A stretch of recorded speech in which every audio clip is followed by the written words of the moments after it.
Sam, the library mouse, and his friend Sarah are off on a new adventure. This time they leave the library behind and visit a museum. Sam plans to write in his journal about what he sees. He encourages Sarah to make an explorer's journal too. However, she isn't so sure that explorers have time to write in journals. Library Mouse, a Museum Adventure by Daniel Kirk. Late one night, Sam, the library mouse, was hard at work. His friend Sarah dropped in and asked, "What are you doing, Sam? Writing a new book?" Sam said, "I'm just making some notes and sketches in my journal. Maybe you'd like to try. I think I have an extra one you could use." "No thanks," Sarah said, looking around. "You know, Sam, there's a place next door that has the kind of stuff you're looking at in these books. I think they call it, a museum. We should go." "What?" cried Sam. "There's a museum right next door?" "Sure," Sarah said. "Come on, let's take a look. This is our chance to have some fun." Sam was nervous. He'd never been outside the library before. He thought and thought about what to do. Finally, he said, "Well, all right, I'll go. I'll take my journal along. But I want you to take one too." "A journal?" Sarah exclaimed. "An explorer can't explore if she's writing in a journal. An explorer wants an adventure." "Then make an explorer's journal," replied Sam. "You can take a journal anywhere and put anything you want in it, pictures or souvenirs of your trip. You can use it to write down your thoughts and feelings about the things you see or the adventures you have. A museum would be a great place to take a journal." "Okay," Sarah said with a sigh. "I'll take one, but let's just get moving. I'm ready for some adventure." "Right now, but, come on," Sarah said. "Explorers move fast." Sam hurried to fill his backpack with supplies and an extra journal for Sarah. Then the two friends crept beneath the library door and raced across the field beyond to the big building on the hill.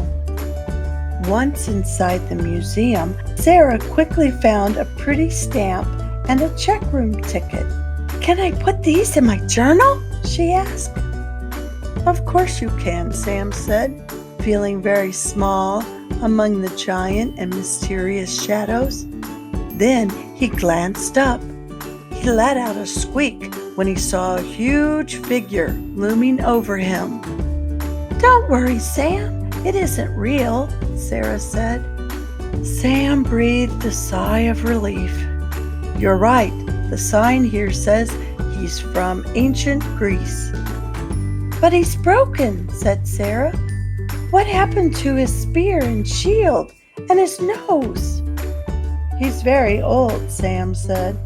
"I have an idea," Sarah said, getting out her journal.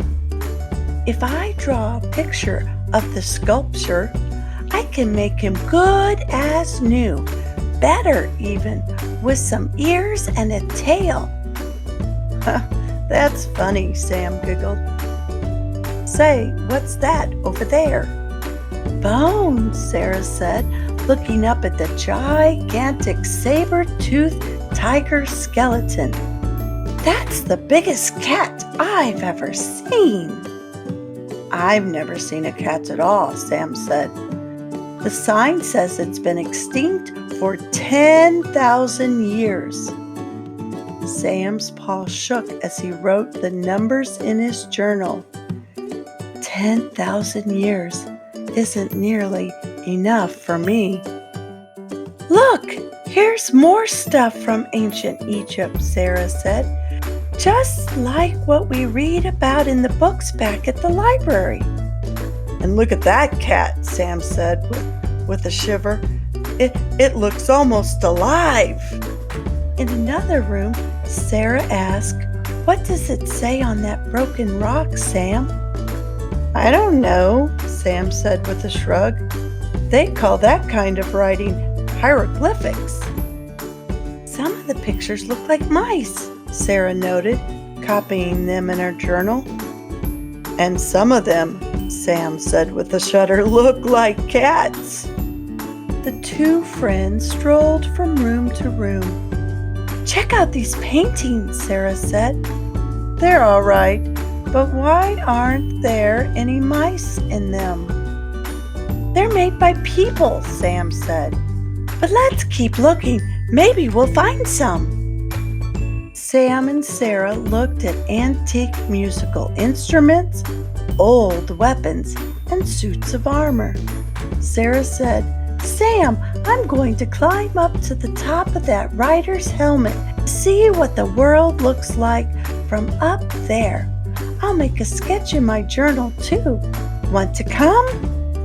"No," Sam said. "You're not supposed to touch anything, Sarah, and museums aren't for climbing." The world looked awfully big to Sarah from the top of the suit of armor, but glancing down, she saw a dark figure creeping toward her friend. "Sam!" she cried. "Look out!" Sarah leaped into the air and landed with a whomp on the cat's head. Two mice scurried away as fast as their legs could carry them. "Faster, Sam!" Sarah squeaked. "Faster, faster!" They rounded a corner, found a darkened stairwell, and scampered down the stairs. A mole stood quietly along a wall. "Welcome to the special galleries," he said. "Won't you step inside?" "Excuse me," said Sam.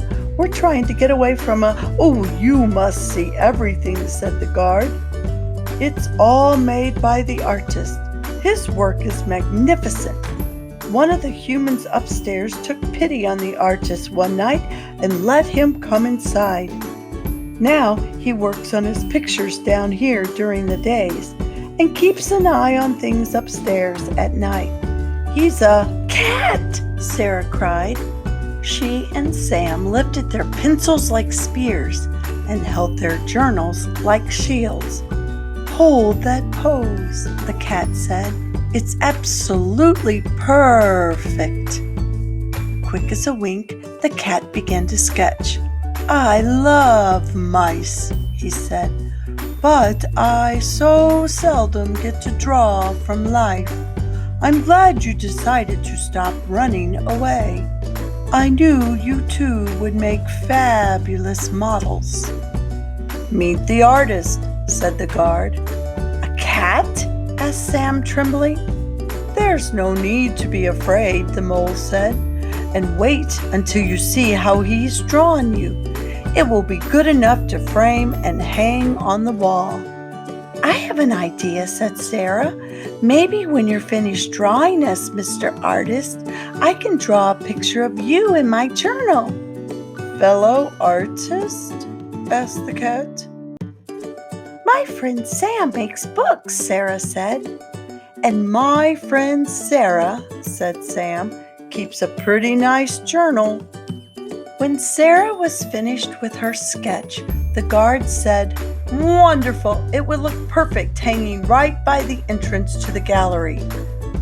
You wouldn't want to donate it, would you?" Sarah looked at Sam.